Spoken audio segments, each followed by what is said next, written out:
संहिता, ब्राह्मण ग्रंथ, आरण्यक या 3 पायऱ्यांनंतर वेदांत अर्थात उपनिषदांची पायरी येते। उपनिषद म्हणजेच गुरुच्या सन्निध शिष्यानी राहून त्यांच्या मार्गदर्शनात प्राप्त केलेले ज्ञान। गुरुकडून प्रथमदर्शनी प्राप्त केलेलं वेदाध्ययन हे वेदांतापर्यंत नेण्याचं आणि त्यावर तत्वदृष्ट्या चिंतन करण्याचं जे कार्य आहे ते उपनिषदातनं होताना दिसतं।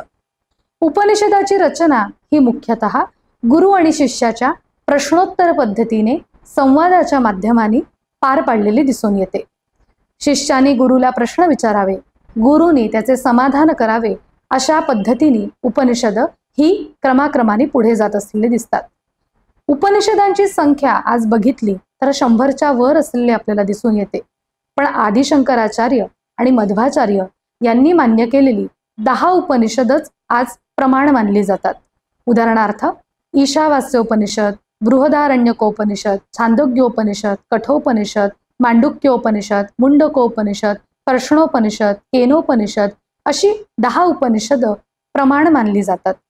या प्रत्येक उपनिषदांमध्ये आपल्याला सत्कर्मासाठी प्रवृत्त करणाऱ्या अनेक कथांचा समावेश दिसून येतो।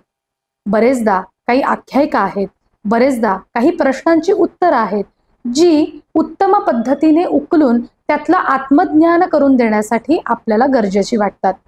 या उपनिषदांची रचना आपल्याला स्थूलातनं सूक्ष्माकडे जायला भाग पाडते। अशा सर्वांग सुंदर असणाऱ्या वेदांमध्येच उपनिषदांची सुद्धा शेवटची पायरी असली तरी सुद्धा ते ब्रह्मज्ञान पातळीवरचं आहे असं म्हणायला निश्चितच आपण धजावतो।